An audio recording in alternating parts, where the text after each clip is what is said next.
LPU ప్లేస్మెంట్ల రికార్డులు సృష్టిస్తోంది. Final year student 2.5 కోట్ల ప్యాకేజ్ పొందుతున్నారు. 1700 మందికి పైగా ఎల్పియు స్టూడెంట్స్ 10 లక్షల నుంచి 2.5 కోట్ల ప్యాకేజెస్ పొందారు. విద్యా విప్లవం ప్రారంభమైంది లవ్లీ ప్రొఫెషనల్ యూనివర్సిటీలో. విశాఖ డ్రగ్స్ కేసులో కూటమి నేతల లింకులు బయటపడుతున్నాయి. కొకైన్ కేసులో కూటమి నాయకుల కుమారులు ఉన్నట్టుగా తెలుస్తోంది. కూటమి నేతల కుమారులను తప్పించేందుకు నేతలు ప్రయత్నిస్తున్నట్టుగా సమాచారం. సీన్లోకి కూటమి ఎమ్మెల్యేలు ఓ ఎంపీ ఎంట్రీ ఇచ్చారు.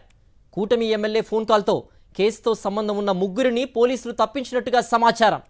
మరింత సమాచారం మా ప్రతినిధి నరేష్ అందిస్తారు. నరేష్, కొకైన్ కేసులో కూటమి నాయకుల కుమారులు ఉండడంతో వారిని తప్పించేందుకు పోలీసులు ప్రయత్నిస్తున్నట్టుగా తెలుస్తోంది. కేసుకు సంబంధించిన పూర్తి డీటెయిల్స్ ఏంటి?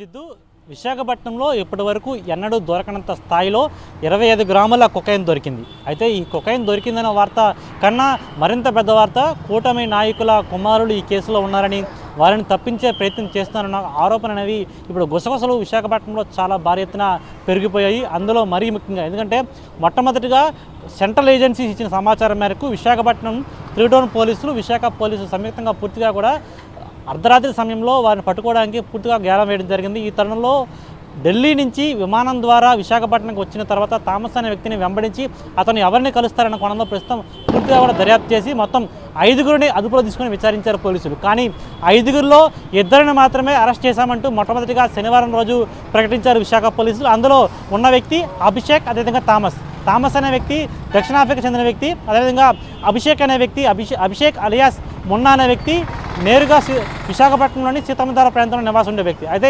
ఇతనితో పాటు మరొక వ్యక్తిని అరెస్ట్ చేశామని విశాఖ పోలీసులు ప్రకటించారు. మొత్తం 5గురు అనుమానితులను అదుపులో తీసుకుంటే 3 మాత్రమే అరెస్ట్ చేస్తారని చూపించారు. మరో 2 తప్పించే ప్రయత్నం చేశారు. అయితే పూర్తిగా కూడా అసలు ఆ 2 ఎవరు? ఆ 2 కూటమి నాయకులకు సంబంధించిన కుమారులుగా తెలుస్తుంది.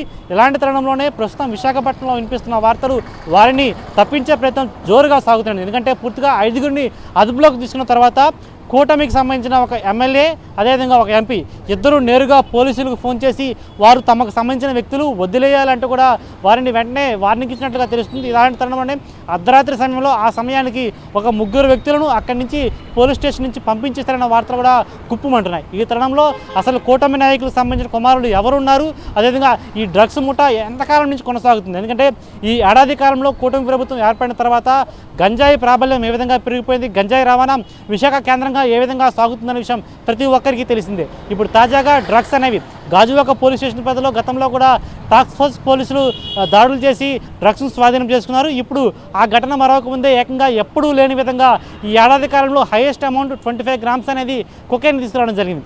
ఢిల్లీ నుంచి కొకైన్కి మొదటిసారి విశాఖపట్నానికి వచ్చిందా, గతంలో ఎప్పుడైనా వచ్చిందా అనే కోణంలో కూడా ప్రస్తుతం పోలీసులు దర్యాప్తు చేయాల్సి ఉంటుంది. ఇంకా అందులో మరీ ముఖ్యంగా అసలు ఇప్పుడు ఈ డ్రగ్స్ కేసుకు సంబంధించి కూటమి నాయకుల కుమారులను తప్పించేందుకు ఏ విధంగా ప్రయత్నిస్తున్నారు, వీరికి ఎంతమంది సహకరిస్తున్నారు అనే అనుమానాలు రోజు రోజుకు పెరిగిపోతున్నాయి.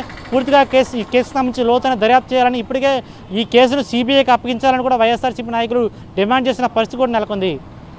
ఓకే నరేష్.